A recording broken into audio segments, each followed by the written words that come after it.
This happened a few years ago, but it still gives me an unsettling feeling whenever I think about it. The only reason I'm talking about it now is that I feel like it's been long enough since it happened, and I won't risk anything by putting it on the internet. Back then, my wife and I had just moved into the suburbs from the city. We had just had our third kid, and between the baby stuff, the toys, and the general chaos, our apartment felt way too cramped. We found a nice house in a quiet, safe neighborhood. The neighbors described it as the kind of place where you'd feel fine leaving the doors unlocked. The house itself wasn't massive, but it was definitely a step up from the tiny space we'd previously been living in. One of the features that caught my wife's eye was the backyard. It had this beautiful, slightly overgrown garden with a few old statues scattered around. They were weathered and a little eerie looking, like something out of Game of Thrones. I know it sounds weird, but my wife and I loved it. It gave our yard character. I was pretty indifferent, so I left everything as it was, statues and all. I figured it was less work for me, which I was never going to complain about. A few days after we moved in, I was looking out the window, taking in the yard, when I noticed something odd.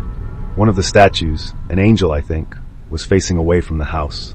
All the others were facing toward us, so it looked strange. I could have sworn they all faced the same direction, but I didn't really know for sure. I didn't think much of it and just assumed I was misremembering things. The next morning, I looked out the window again, and that's when I noticed it. Another statue had turned around, this time facing away from the house. I knew something was up. I had never been more certain about anything in my life. I asked my wife about it, but she just shrugged it off and said she hadn't noticed anything. I thought maybe it was my son, Jimmy. He was a little prankster back then, always up to something. But when I asked him, he just looked at me like I was nuts. I doubted he'd do something like that anyway, but I knew something was going on, even if I couldn't prove it. I didn't want to make a big deal out of it, so I tried to ignore it. Besides, I had bigger problems to worry about. I don't like admitting it, but money was really tight at that time, and I lived in perpetual fear of losing my job. A few days went by without anything strange, and I started to relax. But then one evening, I looked out the window and my heart nearly stopped. All of the statues were lined up in a row at the very edge of the yard, just standing there. It was a freakish sight, like something out of a horror movie. I know it sounds ridiculous, but part of me could feel all those eyes looking at me. My breathing went shallow. I couldn't decide whether it was more scary or bizarre. I went outside to get a closer look, trying to make sense of it.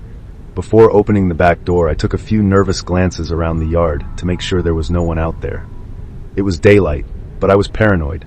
Eventually, I worked up the courage to open the door and inspect the statues. I went to lift one of them and immediately realized something. Those statues were too heavy for one person to move alone. I couldn't even budge one of them on my own. As I debated what to do, my wife came outside, and the look on her face told me she was just as freaked out as I was. She suggested maybe some of the other neighbors were messing with us, trying to scare the new people on the block. But that explanation made no sense. We had met all the neighbors, and they all seemed like fairly normal people. Plus, I had trouble believing that anyone sane would do this to a family with young children. This was harassment, not some harmless prank. We ended up calling the police, but as you might expect, they couldn't do much. They suggested putting up some security cameras, but we didn't have the money for them. I told the cops we would, but inside I was really reluctant to do something so drastic. They left, and I guess I felt a little better, even though my wife was still extremely shaken up. We did everything we could to hide the situation from our kids. Say what you will, but we didn't want to scare them. Nothing happened the next day or the next. I speculated that the cops had scared whoever was there away, which made sense on many levels, so we tried to forget about it, even though neither of us really felt comfortable. I tried to assure myself that maybe my wife was right, maybe it had just been a prank or something. That didn't do anything to calm my nerves, though. I was on edge, looking out the windows every time I passed by, half expecting to see the statue somewhere else. I hope no one ever has to experience the sensation of feeling unsafe in their own home. A few days passed without incident, and I started thinking the nightmare was over. For the first time in a while, the house was actually starting to feel like home. I could not have been more wrong. It was a weekend. I don't remember whether it was Saturday or Sunday, but it was definitely a weekend since my kids didn't have school. After some breakfast, I went outside to play in the yard with my kids, and that's when I saw it. Spray painted in big black letters on the back wall of our house were the words, "Go away." I nearly dropped my son when I saw it. Without thinking, I rushed my kids inside and told my wife to stay in the house with them. I don't know what came over me. I'm not that brave of a guy, but I started sprinting through the garden, screaming threats at whoever had vandalized my house. Adrenaline was coursing through my veins, and I was looking for a fight. No one was in my yard, though. Eventually, I gave up looking. As I walked back toward the house, the adrenaline turned to outright fear. This was serious. Someone had left a direct message meant to scare us. They could have meant us harm, and I knew the situation was only going to escalate from there. The police came again and took down another report, but without any leads. There wasn't much they could do. I insisted that they stay on the property in case those people came back, but they told me they didn't have enough evidence to waste resources like that. As far as they knew, some teenage delinquents could have been behind the graffiti. I couldn't believe what I was hearing. They told me they'd make sure a patrol officer was nearby, which I guess was some kind of consolation. My wife was twice as upset as I was, so I reassured her that we'd be okay, even though I was freaking out internally. That night, I was in the kitchen when I heard my wife scream from the living room. I ran in, and she was standing by the window, pointing outside. I looked, and my stomach dropped. There were 5 people standing in our backyard, each wearing white face coverings. They were dancing around in a strange, jerky way, almost like puppets. We just stood there, watching them, too shocked to move. It was terrifying. I don't know what they were trying to accomplish, but it was the most disturbing thing I'd ever seen. I snapped out of my haze and grabbed the biggest kitchen knife we had. I basically screamed at my wife to call the police, and while she was doing that, I ran out the back door with the knife in my hand. I screamed like a clinically insane person and took one step toward them before instantly regretting it. There were 5 of them and 1 of me. They could have been armed. Before anything else could happen, I turned and ran back inside the house like a coward. The knife must have scared them, though, because they stopped dancing and ran into the garden, out of sight. I told my wife to run upstairs, find the kids, and hide, while I guarded the back door in case they tried to break in. By the time the police arrived, those people were gone. The police did a thorough search, but couldn't find any trace of them. That was the last straw. I didn't care about the costs. I bought and installed security cameras the next day. My wife was hysterical for weeks after that, begging me to let us move somewhere else. I told her that if one more thing happened, we would, but that it would probably screw us financially if it came to that. Luckily, the cameras must have done the trick, because those people never returned, and we never had another incident occur on the property. The scariest thing, though, is that we still live in the same house, and never got an explanation for what happened. My wife Taylor and I recently moved out of our old home. She didn't like being so close to her family, and wanted to put some distance between us and them, so that's what we did. We don't have kids, and she stopped working ages ago, so she was relatively amenable to my suggestions about where to move. I'm an electrician, so bouncing around isn't much of a problem for me.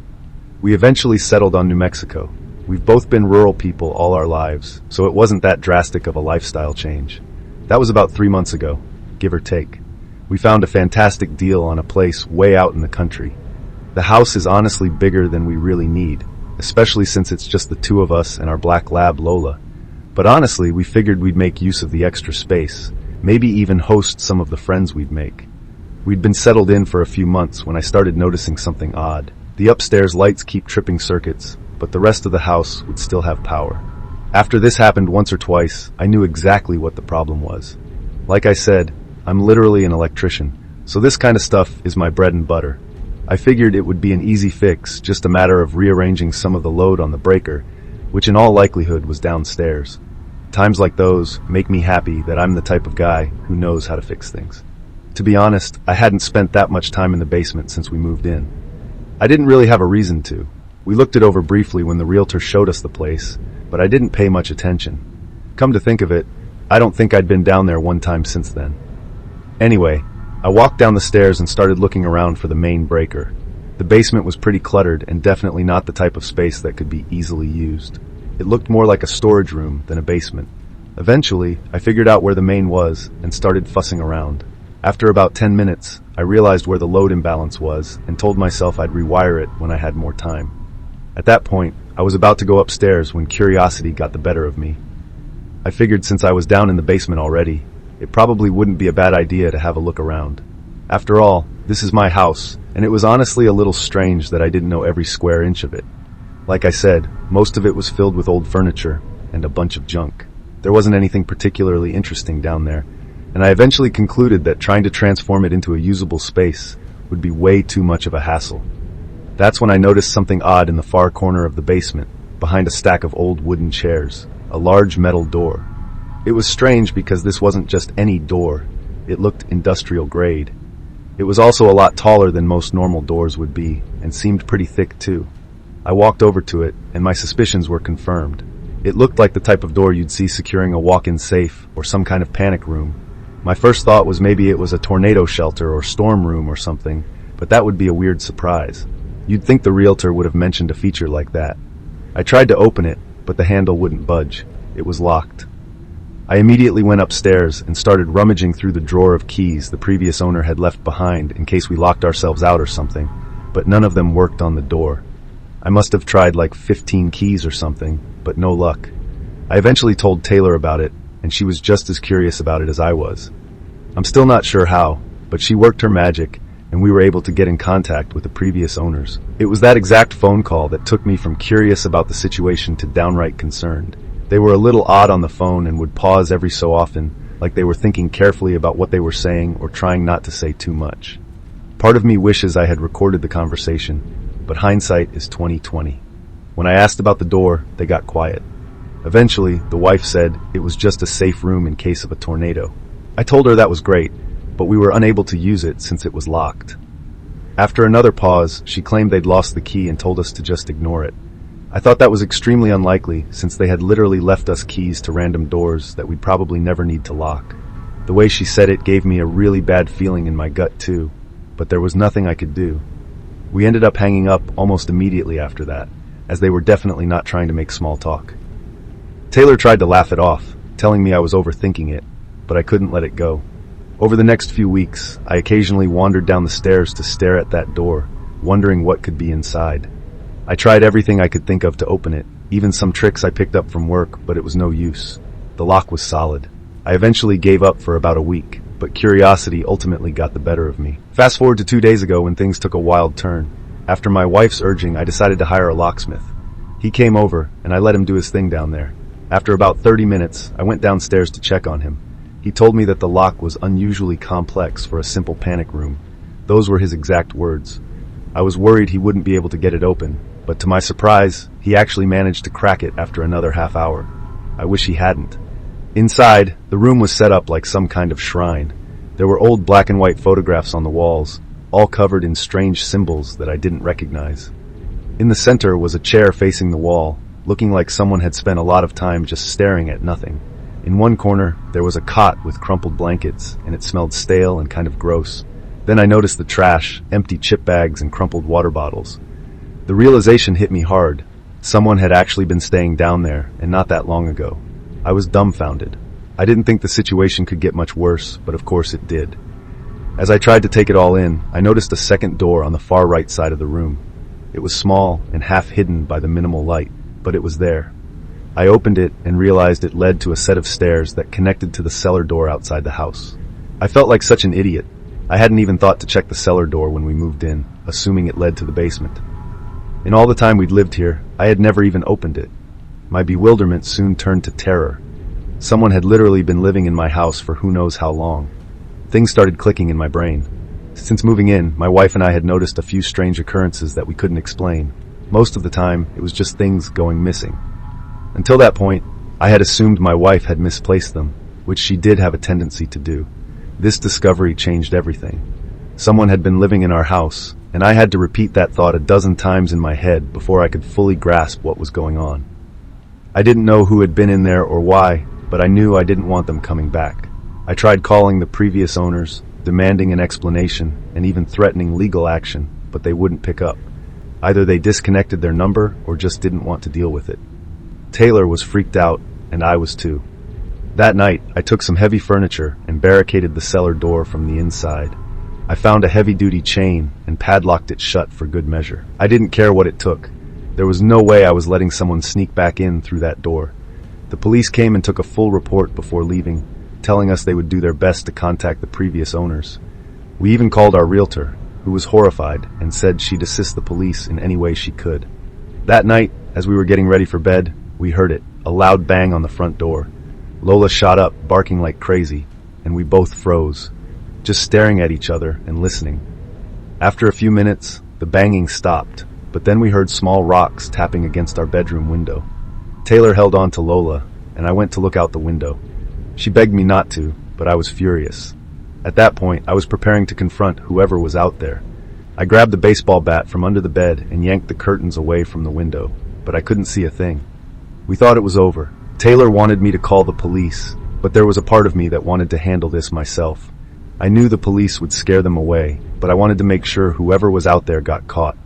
I told her if one more thing happened, I'd call, but then I heard the sound of glass shattering from downstairs. I sprinted downstairs just in time to see two figures running away from the house. The kitchen window was completely shattered. That's when I called the police, who showed up not long after. They searched the house and the basement, but there was no sign of forced entry into the storm room. They didn't find anyone on the property either. Their best guess was that whoever had been living down there was angry when they realized they were locked out and decided to come back and scare us. I was both furious and horrified. My wife has been a wreck ever since. The police escalated the situation since an actual crime occurred, and they said they were working on tracking down the previous owners, but it could take a few days. That was 2 full days ago, and we still haven't been able to contact them. I think the police scared away those squatters, at least for now, as they haven't been back since. I'm actually shocked that something like this could even happen in the first place. If we can't get in contact with the previous owners soon, I have absolutely no idea what I'm going to do. I'm fully prepared to defend myself, but I hope it doesn't come to that. When I bought my first house, I was only 27. I'd saved up for years, and even though it was just a small, modest place, I was proud of it. Moving in, though, took some adjustment. I had lived with my parents my whole life, along with 3 siblings and 2 dogs. The house was loud, always buzzing with life, but this was quiet. Really quiet. That was honestly the hardest part about the transition. The lack of noise. Living alone felt strange, and at first, I wasn't sure I'd ever get used to it. I'm sure anyone who has gone from living with family to living alone knows what I'm talking about. One thing I loved about the house was the tiny balcony on the 2nd floor. Don't get the wrong impression. I don't even know if I can really call it a balcony. It was barely big enough to stand on, and I couldn't even fit a chair out there. Regardless, I went out there most nights after work to take a break and clear my head. I smoked pretty often, but I hated the smell, so smoking inside wasn't an option for me. The balcony was twice as beneficial for that exact reason. I didn't even have to go outside or leave the comfort of my own home just to smoke. It felt like a luxury. I'll describe the layout of the property, so what I'm about to tell you makes sense. The block I lived on was pretty standard, with houses adjacent to each other all the way down the street. Behind mine was exactly the same, meaning everyone's house would be sharing a backyard if it weren't for the 10-foot-tall fences designating the property lines. From my balcony, I could see over my backyard neighbor's fence and into his yard. You could see the whole place, really. After a few weeks, I realized I'd met almost all the neighbors except him. Come to think of it, I don't think I had ever seen him, let alone have a conversation with him. The guy never waved and never came over. I never saw him in the yard or at the bedroom window. It was like he didn't exist. If it weren't for the occasional bedroom light on at night, I would have assumed the place was deserted. I guessed that there was an old person living there, since the grass looked like it hadn't been cut in years, and I never heard any sounds from their yard. After another week, curiosity got the better of me, and I decided to go introduce myself and at least put a face to the name. One Saturday, I walked around the block to his place, expecting to knock on the door and maybe make some small talk. But the house looked rough was an understatement. It looked completely untouched. The yard was a mess, overgrown with weeds, and the whole place looked like it had been ignored for years. The paint was chipping, some of the siding had been scratched off, and the walkway was stained. The doorbell was broken, so I gave a few loud knocks and waited. Nothing. I felt awkward standing there and started to wonder if maybe the place really was vacant. But then I saw a slight movement behind the window shade, just a flicker, like someone was peeking out. That was enough for me. Someone was in there spying on me, but wouldn't open the door for some reason. I turned to leave when all of a sudden, the door flew open, slamming against the wall like someone had ripped it open in a violent rage. I jumped back, totally thrown off. I whipped around and found myself face to face with an elderly Asian woman standing in the doorway, staring at me. She was short, with gray hair pulled back in a tight bun. Her skin was wrinkled but somehow tense, like she was flexing her facial muscles, if that even makes sense. Her eyes were wide and unsettlingly wide. I can't even lie. I was pretty freaked out just looking at her. There was something off about her, like it looked like she was on something. She didn't say a word, just stared with no expression on her face. Eventually, I cleared my throat and introduced myself as her new neighbor. After a few seconds, she said her name was Priscilla and gave me a half smile. That was it. She didn't even ask my name. She just stood there watching me. I nodded and turned away, not knowing what to say. I left, feeling more unnerved than I wanted to admit. I never heard the door close behind me, but I didn't want to turn around and get caught looking. Later that night, I went out to my balcony like usual, trying to forget about the strange interaction. At that point, I had no idea of the ordeal I had just gotten myself into. When I glanced over the railing, there she was, that crazy-looking lady from earlier, standing dead center in her yard, looking straight up at my house. She didn't move, didn't call out, just stood there staring. It was one of those moments where you wonder if you're actually seeing what you think you're seeing. I didn't know if I should say something, wave, or pretend like I hadn't noticed her. It was one of the freakiest things I'd ever seen, and I didn't know how to handle it. I went back inside and told myself she was just a little messed up in the head and that I shouldn't be getting worked up over a harmless old lady. But it didn't stop there.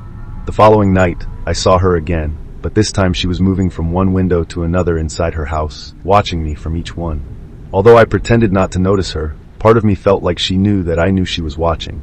I was hoping she'd stop, but she didn't. She was still looking at me when I finished smoking and turned to go inside. Out of curiosity, I peeked out one of my windows about 20 minutes later to see if she was still looking at my house. To my horror, she actually was.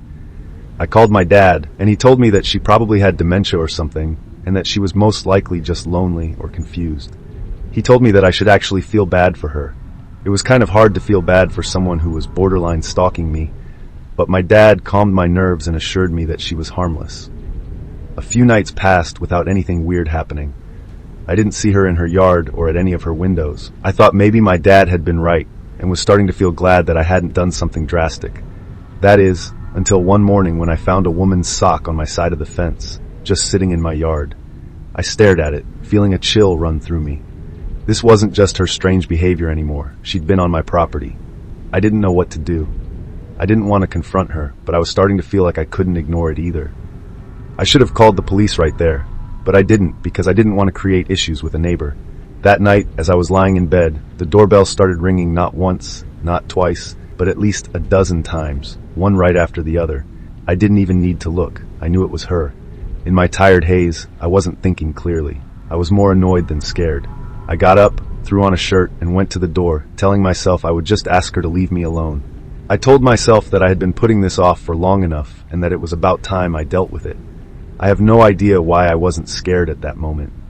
I still look back and cringe at how flippantly I handled the situation. I don't even want to say I was naive, but I can't think of a better word to describe my attitude toward it all. The second I opened the door, she lunged at me. She ran full speed at me with a kitchen knife in her hand, her face twisted in rage. She started screaming, yelling something about how I had taken her son from her. I barely had time to process what was happening. I grabbed her arm, managing to wrestle the knife out of her grip, and I pinned her down on the floor. She was easy to overpower, but that didn't make the situation any less terrifying. My heart was racing, and my hands were shaking as I held her there and called the police. She was still screaming nonsense about her son and told me that she was going to kill me. At one point, she tried to bite me, but I wasn't going to let her go until the police arrived. It was the longest 5 minutes of my life. She never stopped screaming or squirming the entire time. When the police finally arrived, they restrained her and forced her into one of their cruisers. She screamed the whole time, and I could still hear her screaming even after they shoved her in the car. I had never been more scared in my life. The police made sure I was okay and told me she'd be sent to some kind of a psychiatric facility. I never saw her again after that. This incident still weighs pretty heavily on my mind and has definitely made me a more paranoid and cautious person. I ended up moving out not even a year later. Did you enjoy this content? Share your thoughts in the comments below. Support us with a like and subscribe so our channel can reach more people. Thanks for watching until the end.